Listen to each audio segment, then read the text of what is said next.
Bonjour ladies and gentlemen et nouveaux visiteurs sur la chaîne YouTube.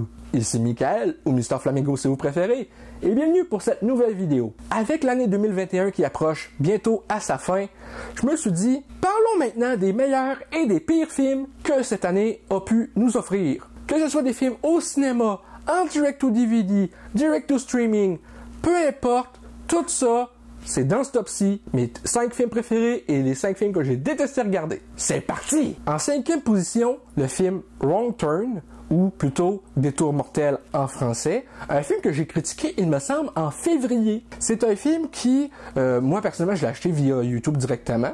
J'ai trouvé vraiment le film excellent. Je suis quand même pas un très grand fan de la licence Wrong Turn habituellement. J'ai bien aimé le premier. Les autres, pour moi, c'était comme de pire en pire. J'avais justement fait une vidéo là-dessus. Mais là, ce reboot-là, au lieu d'avoir tout le temps genre des genres de psychopathes cannibales consanguins, c'était vraiment...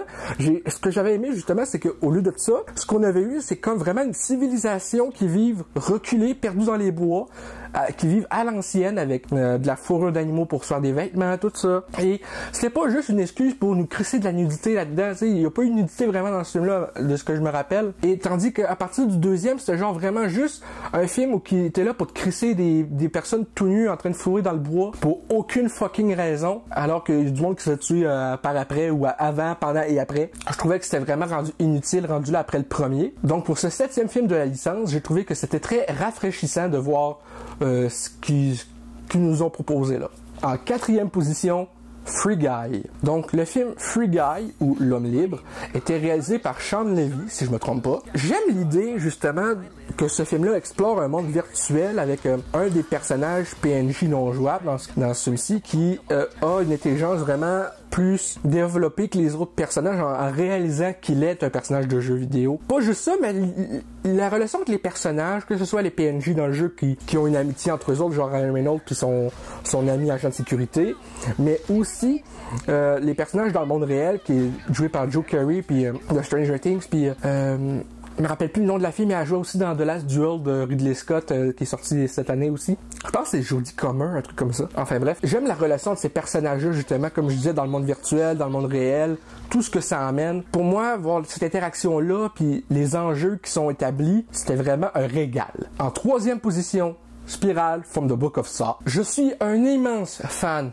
de la série de films Décadence. Et j'adore aussi les 2 jeux qu'ils ont fait au PS3 et 360 et PC en tout cas. Je suis quelqu'un qui adore cet univers-là. Pas juste parce que c'est macabre, mais j'aime l'idée et ça montre vraiment à quel point les personnages qu'est-ce qu'ils sont prêts à faire pour survivre, pour se remettre la vie sur les rails après avoir eu pas directement une opportunité de survivre, mais tu sais, mais qui doivent se mettre au défi de savoir qu'est-ce qu'ils sont prêts à faire pour rester en vie. Ce nouveau film-là avec Chris Rock et Samuel L. Jackson, j'ai trouvé ça tout simplement excellent. Pour moi, je pense, comme je disais, c'est dans mon top 3 des meilleurs films de la franchise et justement, j'ai vraiment aimé mon expérience au cinéma quand j'ai vu. En 2e position des meilleurs films de l'année, de Suicide Squad. C'est un film que j'ai trouvé capoté. La chimie entre chaque personnage, les personnages écrits par James Gunn, la façon qu'il a dirigé les acteurs sur le plateau, sa réalisation est capotée.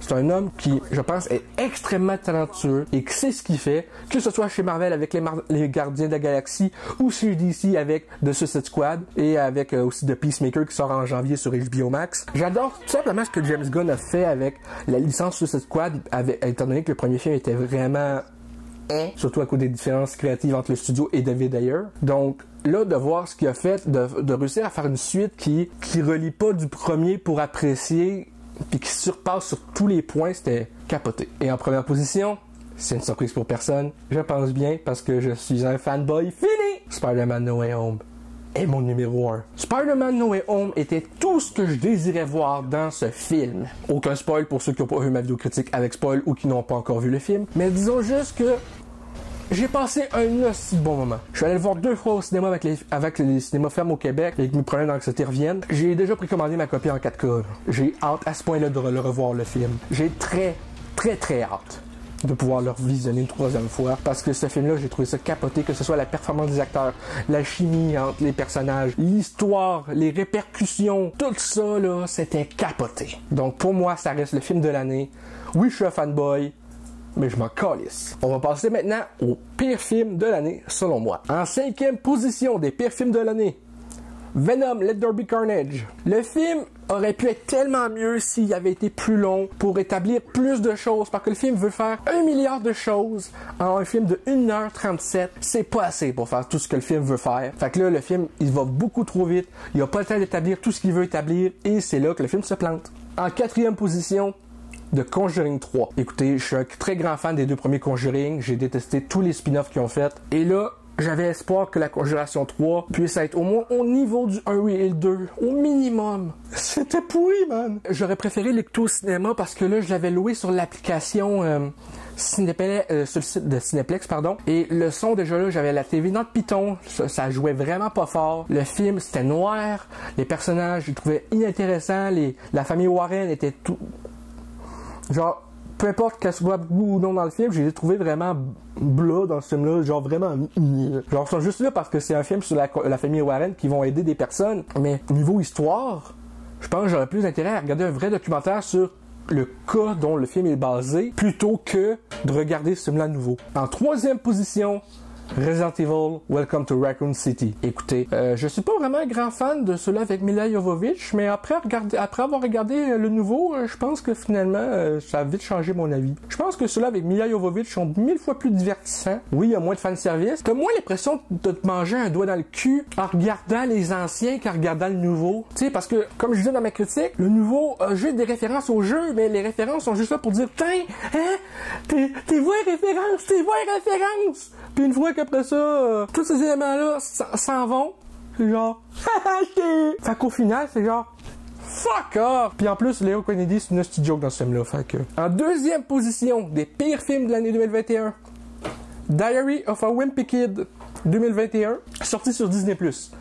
Un film qui fait 58 minutes et j'ai même pas été capable de toffer une demi-heure. C'était pourri à ce point-là. Déjà que les 3 premiers avec Zachary Gordon et Robert Capron sont pas forcément des chefs-d'œuvre, ils sont des fois 1000 fois plus divertissant à regarder, avec des personnages mieux développés, même si Greg Heffley, je trouve que c'est pas le protagoniste vraiment charismatique parce qu'il a la tête enflée. Dans Sim-Ci, c'est encore pire.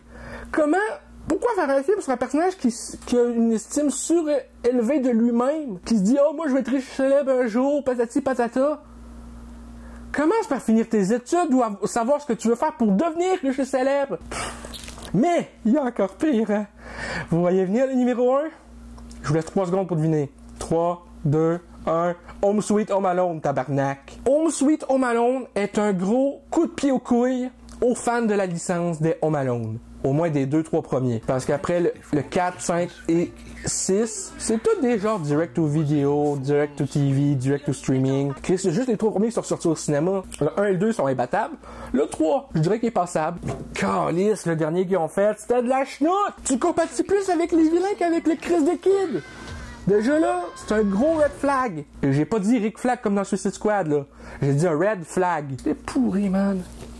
J'ai perdu 1h30 de ma vie à l'écouter, ce petit film-là. Enfin bref, ça va être tout pour cette vidéo des tops et des flops de cette année 2021 au cinéma ou en film en général. Si cette vidéo vous a plu, je vous invite à me le dire dans les commentaires, à me laisser un petit like, ça fait toujours plaisir, et un abonnement à ma chaîne pour de nouvelles vidéos chaque semaine. Normalement, n'hésitez pas également à me suivre sur Twitch et sur les réseaux sociaux, lien dans la description. Et sur ce, je vous dis à très bientôt pour de nouvelles vidéos. Peace!